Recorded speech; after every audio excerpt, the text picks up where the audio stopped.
Hello students, आज हम लोग नया टॉपिक स्टार्ट करेंगे फौकॉल्ट पेंडुलम या फोको लोलक।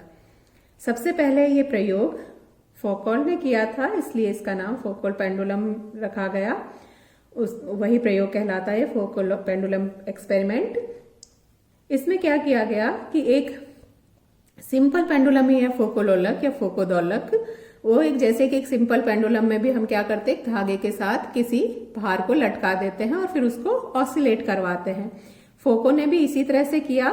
उसमें एक 70 मीटर लंबा वायर, तो जो वायर था तार वो 70 मीटर रखा गया और जो वजन लटकाया गया, भार पिंड लटकाया गया, उसका वजन था 28 किलोग्राम 28 केजी।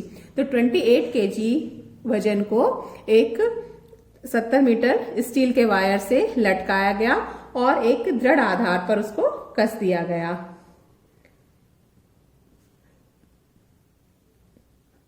ताकि स्वतंत्रता पूर्वक दोलन कर सके।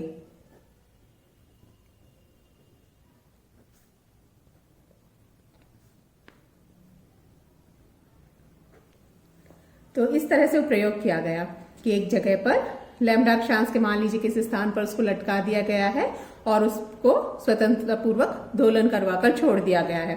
तो होगा क्या कि ये जैसे मान लीजिए लटकाया गया है दोलक पर, ये भार है। अब ये इस तरह से ऑसिलेट करेगा। तो इसी तरह से ऑसिलेट करते रहना चाहिए अगर ये स्वतंत्रता पूर्वक दोलन कर रहा है।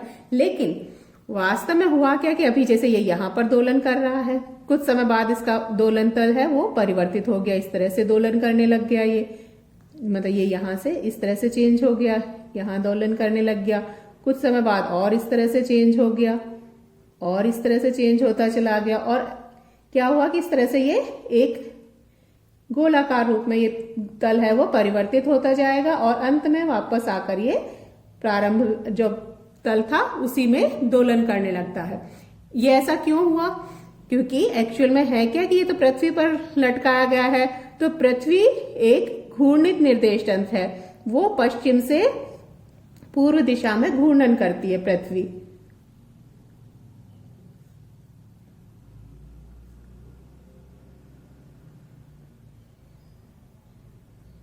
तो इसका तल जो है, ये जो फोको लोलक का तल है वो पूर्व से पश्चिम दिशा में विस्थापित होता जाता है।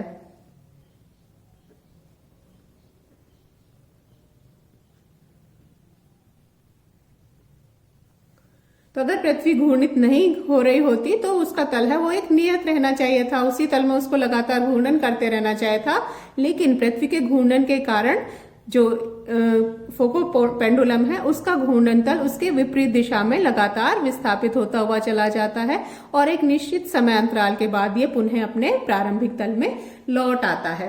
तो इससे फोको लोलक के प्रयोग से ये जो सिद्ध हुआ, तो इस प्रयोग द्वारा या फोको लोलक द्वारा यह सिद्ध हुआ कि पृथ्वी एक घूर्णित निर्देश तंत्र है।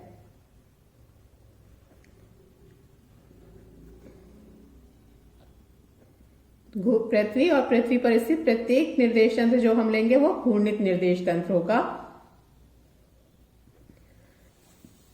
तभी अगर घूर्णन नहीं कर रही होती तो नियत होता, लेकिन उसके विपरीत दिशा में ये विस्थापित होता जा रहा है। तो इससे सिद्ध हुआ कि पृथ्वी घूर्णित निर्देश तंत्र है और ये पूर्व से पश्चिम दिशा में विस्थापित हुआ। तो जो घूर्णन है वो भी क्या है, पृथ्वी का घूर्णन पूर्व से। इससे ये भी सिद्ध हुआ कि पृथ्वी का घूर्णन है वो पश्चिम से पूर्व दिशा में है, क्योंकि इसका जो तल है वो पूर्व से पश्चिम दिशा में विस्थापित हुआ। तो फोको लोलक के प्रयोग द्वारा यह सिद्ध हुआ कि पृथ्वी एक घूर्णित निर्देश तंत्र है और उस पर माना गया प्रत्येक निर्देश तंत्र एक घूर्णित निर्देश तंत्र होगा। और उसके कारण से जो अभी हमने पहले देखे थे कि आभासी बल कार्य करेंगे उस पर स्थित किसी भी पिंड पर। अब ये लोलक मान लीजिए लैम्ब्डा अक्षांश में लटकाया गया है, तो एक पूरा चक्कर करके वापस अपने घूर्णन तल में आने में, जो इसका क्षैतिज तल था जो घूर्णन कर रहा था, उस तक आने में इसको कितना समय लगेगा? एक सामान्य सूत्र जो होता है कि अगर कोई ओमेगा कोणीय वेग से घूर्णन कर रहा हो,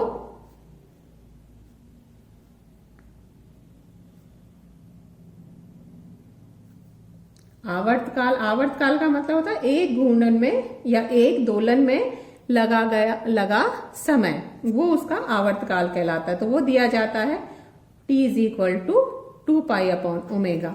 ये एक जनरल फॉर्मूला है कि कोई भी पिंड अगर ओमेगा कोणीय वेग से घूर्णन कर रहा है तो उसका आवर्तकाल t इज इक्वल टू 2π/ओमेगा होगा। यहाँ क्या हो रहा है कि पृथ्वी का कोणीय वेग है वो ओमेगा है, लेकिन हमने पहले ही देखा था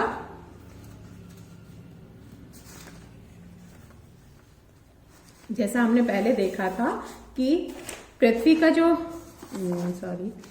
का जो कोणीय वेग है ओमेगा, उसको हम दो कंपोनेंट्स में लिख सकते हैं, जे डैश ओमेगा कॉस लैम्डा। तो पृथ्वी के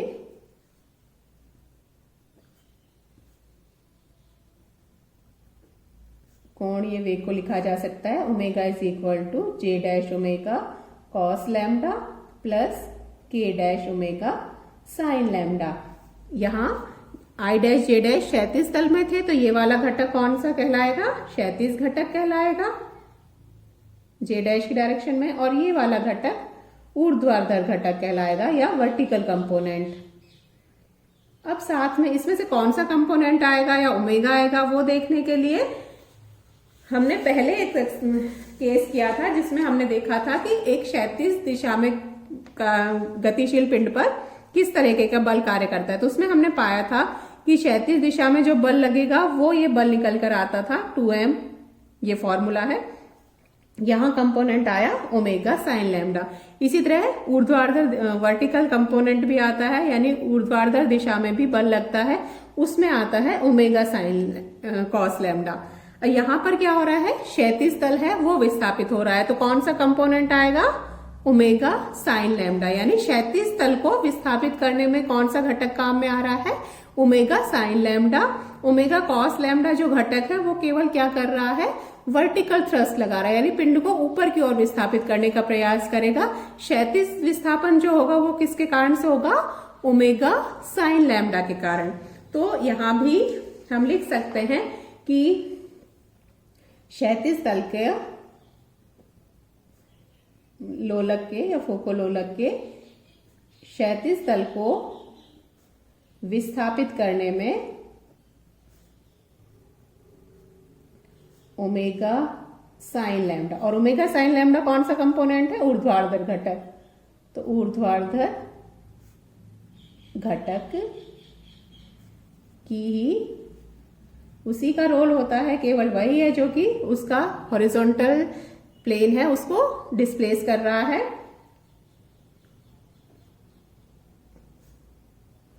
ओमेगा कॉस लैम्डा या क्षैतिज घटक की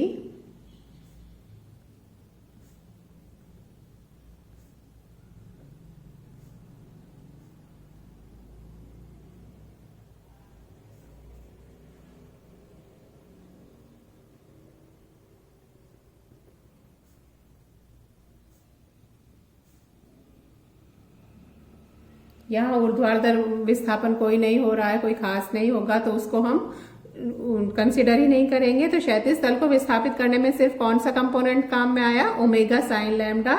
इसलिए फोको दोलक का आवर्तकाल यानी एक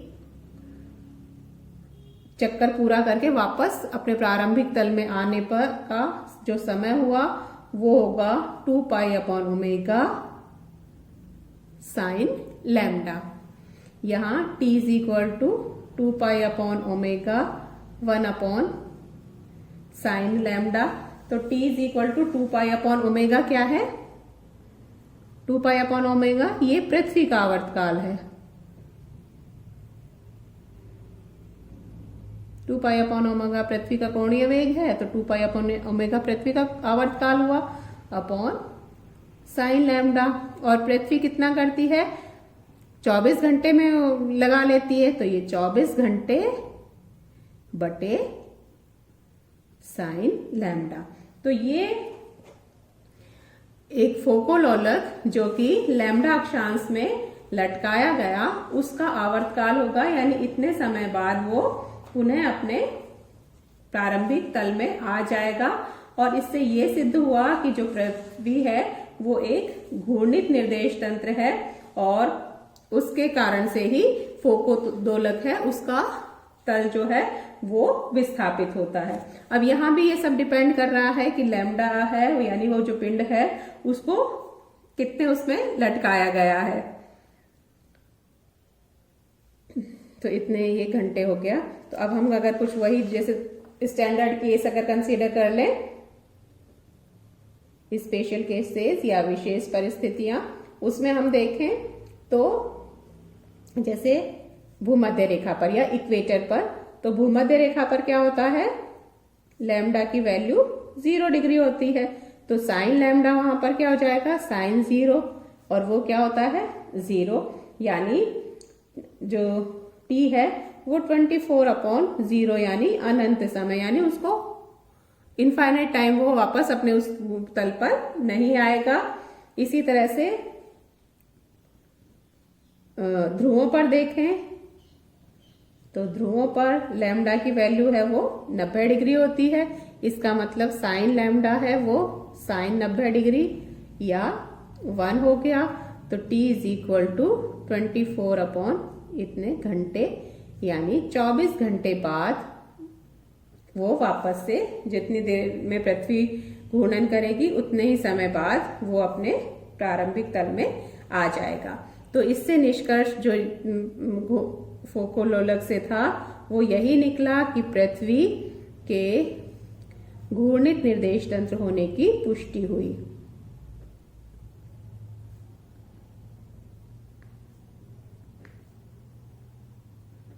या ये प्रूफ हुआ कि पृथ्वी है वो एक घूर्णित निर्देश तंत्र है। इससे संबंधित कई बार न्यूमेरिकल पूछे जाते हैं। तो इस यूनिट का जो थ्योरेटिकल पार्ट है वो कंप्लीट हो गया है। अब हम कुछ न्यूमेरिकल्स करेंगे, उसमें फोकोलोलक से भी संबंधित कुछ न्यूमेरिकल्स करेंगे और साथ ही जो और हमने केसेस किए थे उससे संबंधित कुछ न्यूमेरिकल्स करेंगे, वो हम नेक्स्ट लेक्चर में करेंगे। आज के लिए अभी इतना ही।